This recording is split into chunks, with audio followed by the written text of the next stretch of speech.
framework. So welcome back. I'm Miriam Schulman. Just in case you missed me yesterday, I'm the author of the #1 business book for artists, Preneur, as well as the host of the Inspiration Plays podcast and founder of the Artist Incubator program. So on day one, we talked about what not to do. It's so important to get at the root of the problem. If you missed day one, no worries. We did send out that recording to you, and we do have a binge watch page for you to catch up. We're going to get started on, and yesterday we also asked you to write your artist manifesto. So just so you know, the recording for day one and the link to the artist manifesto worksheet, that is all linked up for you in the binge watch page. So this is what mine looks like. I read it to you yesterday. I loved reading everybody else's. It was so inspiring. So now I want to hear from you. So I'm going to open the chat. How did doing that exercise, for those who did it, how did it make you feel? Did you feel icky? Did you feel empowered?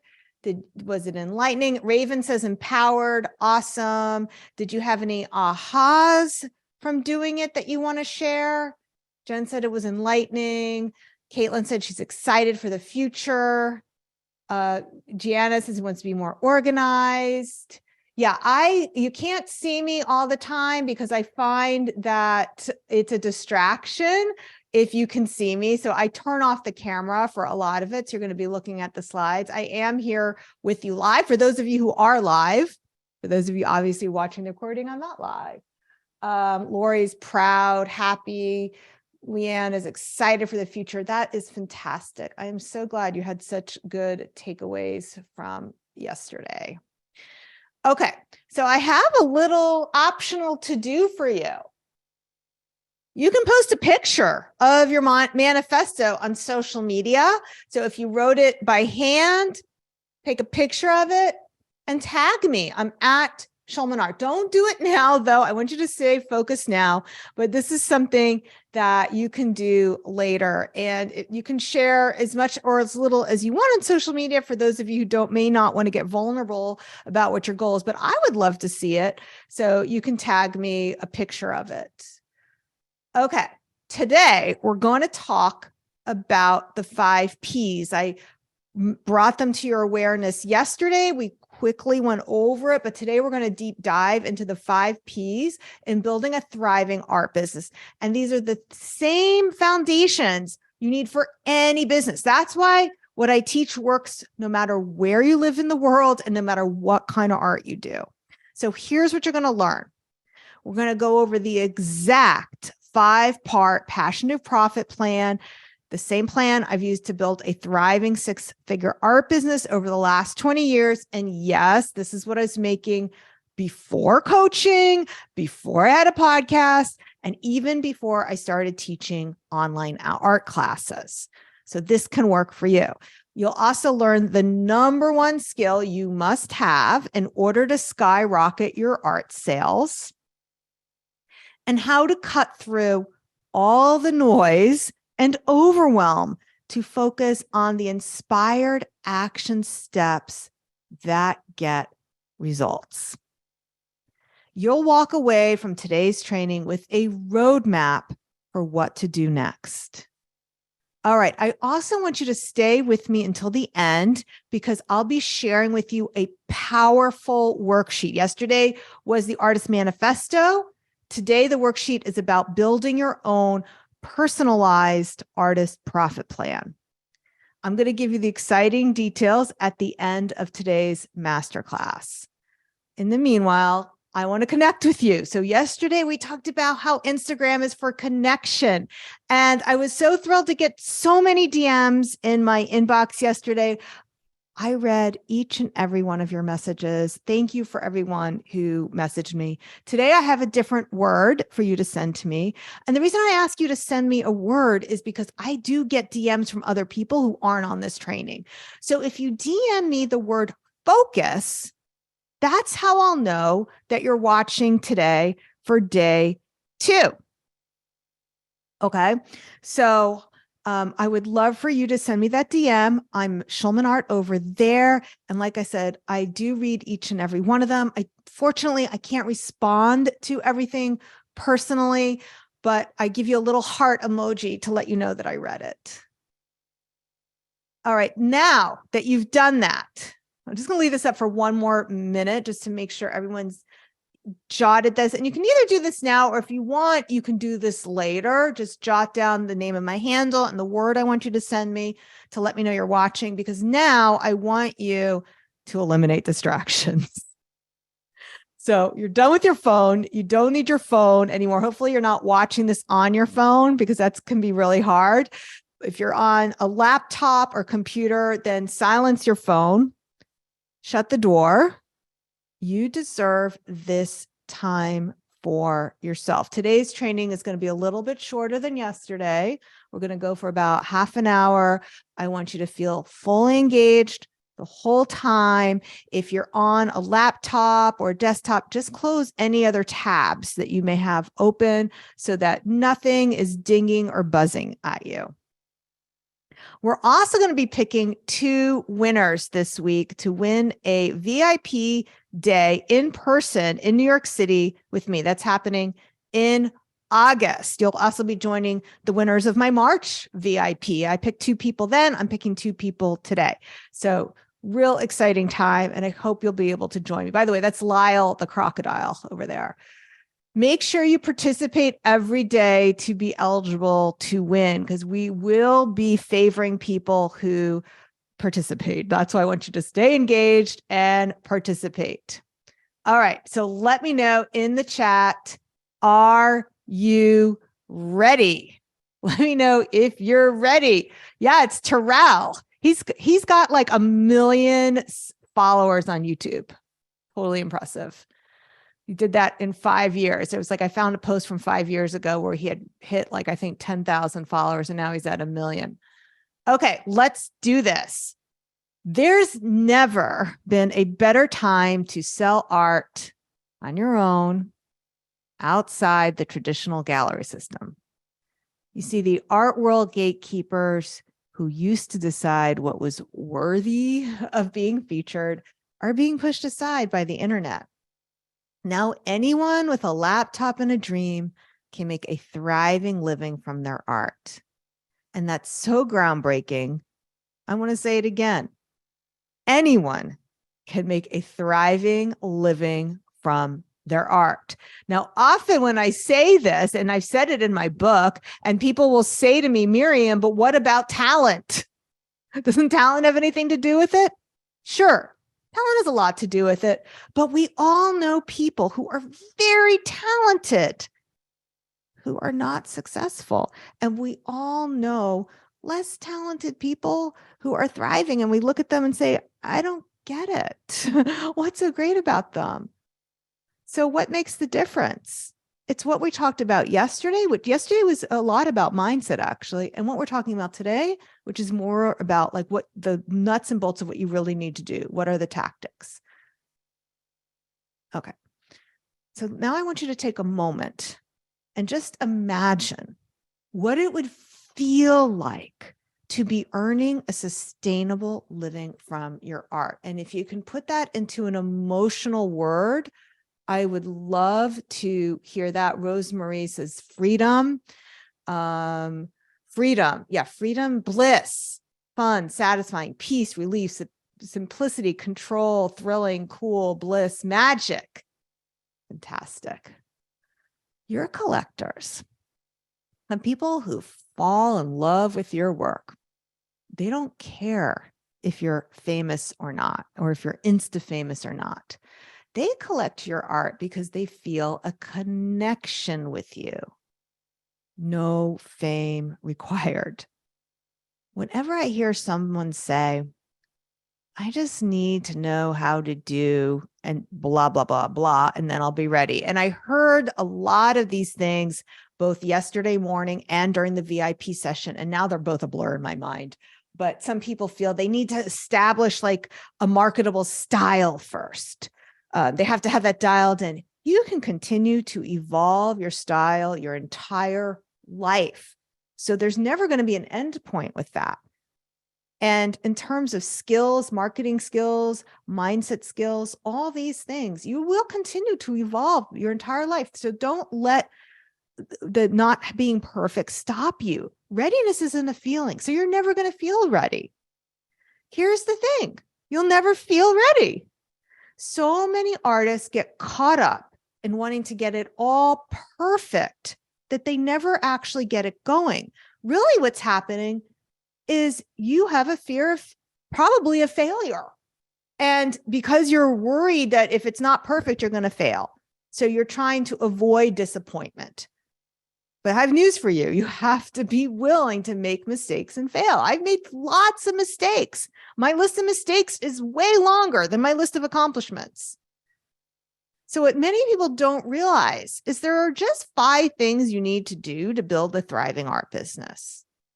And the good news is, with these 5 fundamentals, you don't have to worry about the algorithms changing. This is not this, I'm going to teach you how to become famous on TikTok. And then you learn all that and you spend all that time, and Congress passes an act that bans TikTok because of China or whatever. So we don't want to rely on fickle social media. We want to focus on what works year in and year out. So let's go over the Passion to Profit plan. This is really a 5-part framework that helps you cover all the bases for a thriving business. So number 1 is your production plan. This means consistently building a body of artwork, making sure you're producing new marketable art on a consistent basis.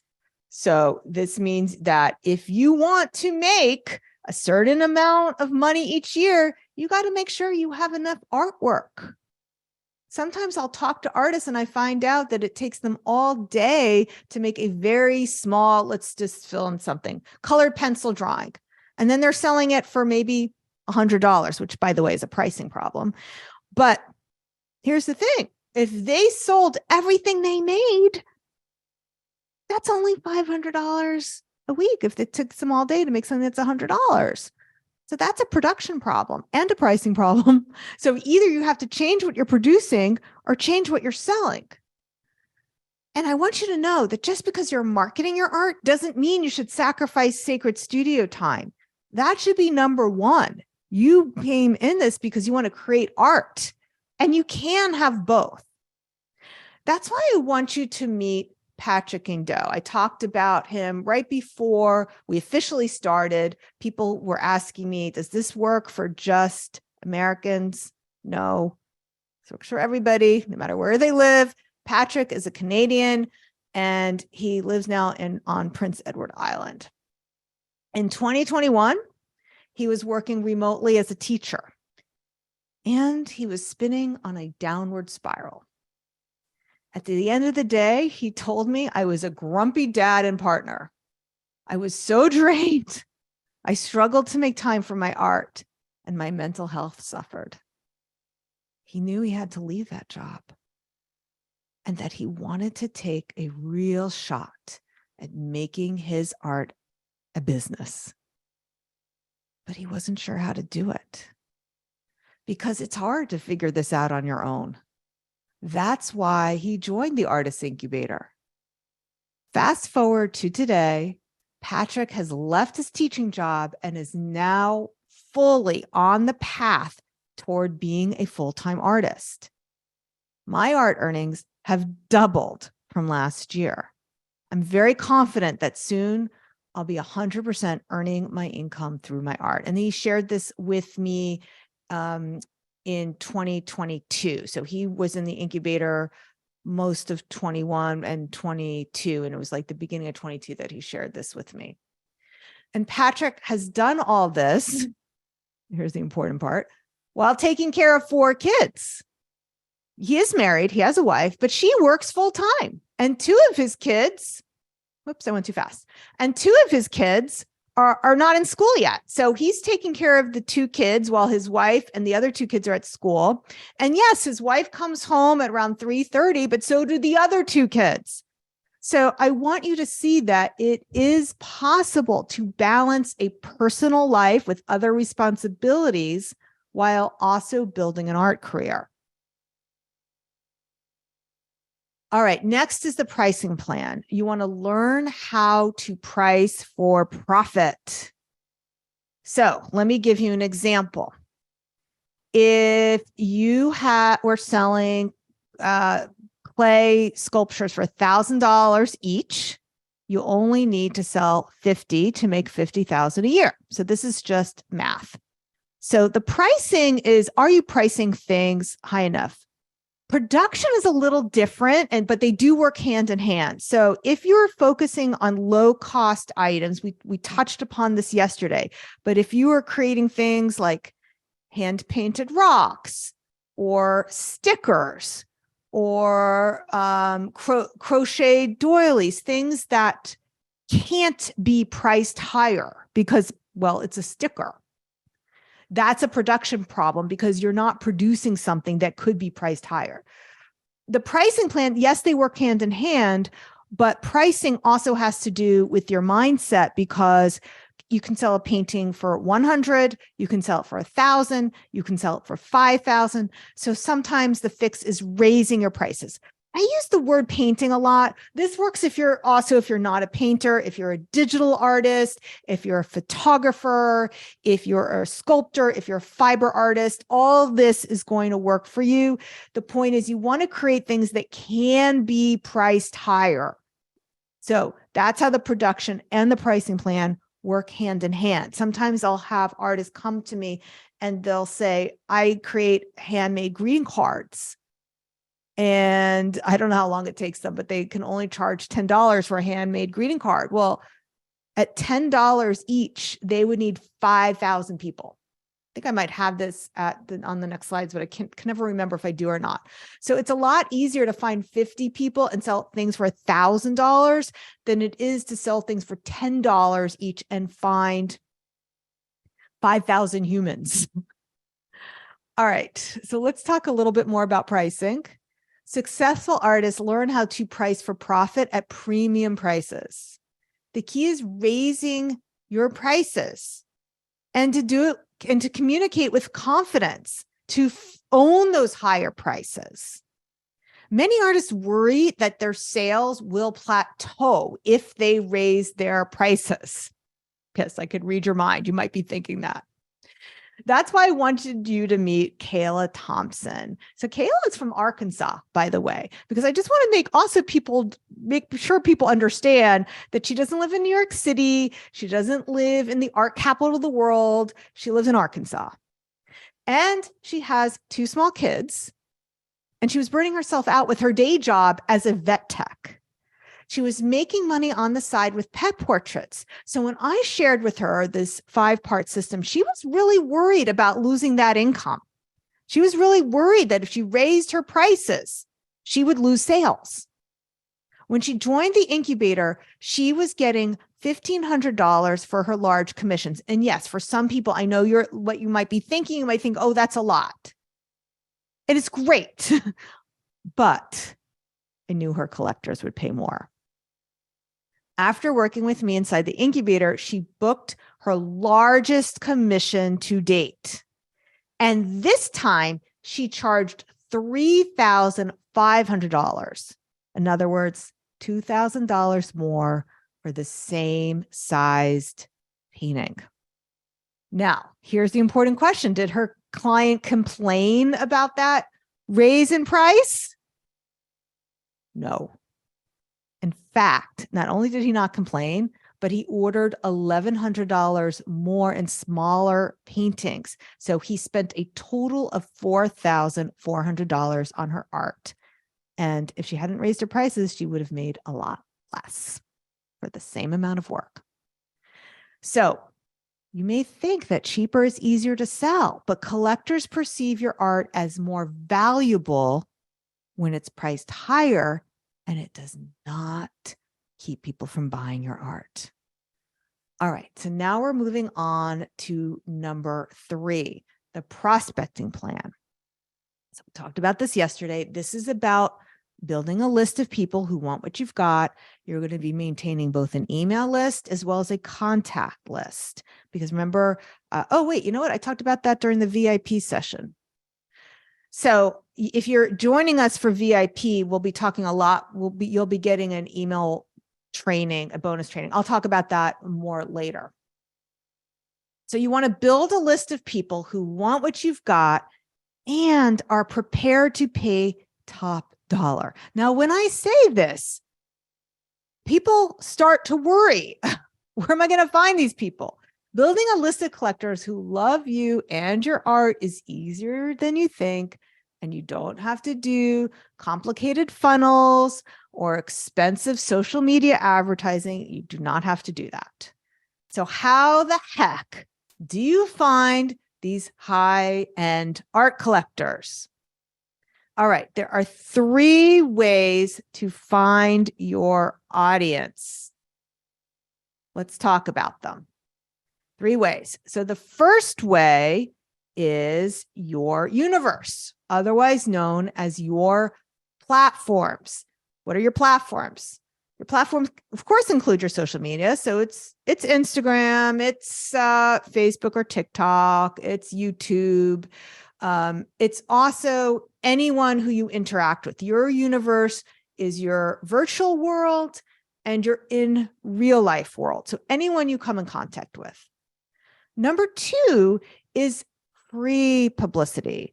So these are other people's platforms, podcasts, blog posts, press. If you get your art featured in Art Journal magazine, that is an example of free press that you can get that's available to you. If you get your art featured in local newspapers, that is press. And again, my friends who are not American, these strategies that I teach inside the incubator for getting publicity, they have worked for my clients in Australia as well. It works wherever you live in the world. It doesn't matter. The third way is paid advertising. So yes, this does include Facebook ads. Print ads, though, can be highly effective. It's easier to target your ideal collectors with a lot lower ad spend. So paid advertising is when you pay for these opportunities. Okay, so those are the 3 ways to find your audience: your universe, free other people's universes, and paid. All right, so that's what I'm going to share now, Elizabeth Mordensky. So let's talk about her. So she put a press in American Art Collector magazine. And what she actually did, it was a combination of both free and paid press. So she negotiated with them, hey, if I put an ad in your magazine, will you do an article about me? And they said yes. So the article is the free press.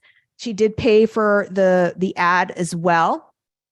And that one magazine issue generated $9,500 in art sales. I think she was living in Montana at the time, and I think now she lives in Portland. But she does wildlife art. And here's some better news, though. While she was a guide in Yellowstone National Park, and she was working 60 hours a week at her regular job being a tour guide, and she was able to do these strategies while working during this job. And within 6 months, she surpassed her income goal, because not only did she have that $9,500 in art sales, but she also shared with me recently that this press opportunity led to a repeat collector who has brought in and bought over $29,000 in art from her. So this is about combining all the different strategies. So it wasn't that she just had this one-time magazine thing and all this money came from the magazine. Once this collector bought from her, she nurtured them with her email list. All these things that I talk about, they all work together hand in hand. It's not about one get rich quick strategy. It's about putting these fundamentals in place and focusing on what really works.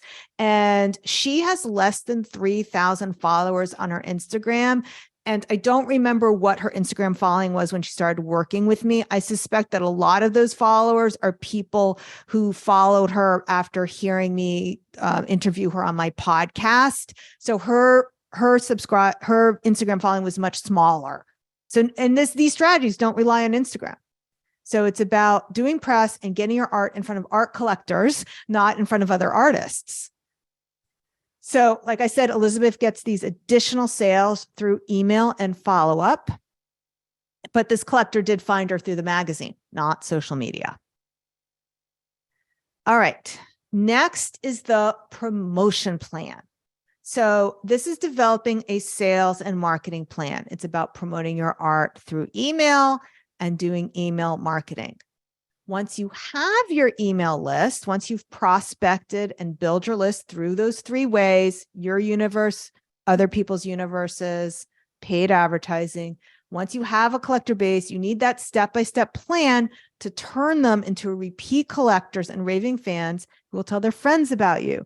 This is something that I do spend a lot of time helping my incubator clients with. Inside the incubator, we have done for you templates to help you write a welcome sequence, a sales sequence, and how even to use AI to customize everything so that you don't sound like a robot. So we have all that training waiting for you. Once you develop a sales and marketing plan, you'll know exactly what to say so your ideal collectors joyfully whip out their credit cards for your art. When I tell artists they need to build an email list to promote their art, all kinds of fears come up. So you may be having some fears yourself.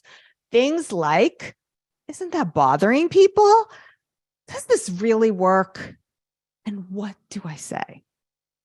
That's why I want you to hear from these artists who had those same doubts as you. I sent my email out, and then within an hour, somebody bought something off my website. Type of people and the quality of people that have become my followers and then subscribers and then collectors, that has elevated. The email list was the biggest help because it really just exploded. At the time, they went from 60 people to over 600 in less than a month. And I also was able to really build up my email list. And that was something that I didn't know how to start. I actually at that point didn't realize how important an email list was either. And it has made such a difference to my business because email marketing is so key. All these people came by and most of them said how much they loved my emails. They said they're upbeat, they're positive, and we need more of that in the world. I was able to, in the first couple of months that I joined the program, in fact, I made 16K on my first course launch. That's been so good for me is this email thing. And that's the biggest thing that sort of has pushed me forward because I was so hesitant on this weekly thing and what to say and yada, yada, yada. It's made a huge difference. And it's been life-changing. That sounds a little cliche, but it really has, because it's not only allowed me to connect with clients and to grow, like my social media is growing a lot lately. It's to keep finding my voice and to keep dig into in my emails and unpack into art. So it's all kind of cyclical and builds off of each other. I'm so incredibly thankful that I chose to do it because I didn't think there was anything wrong.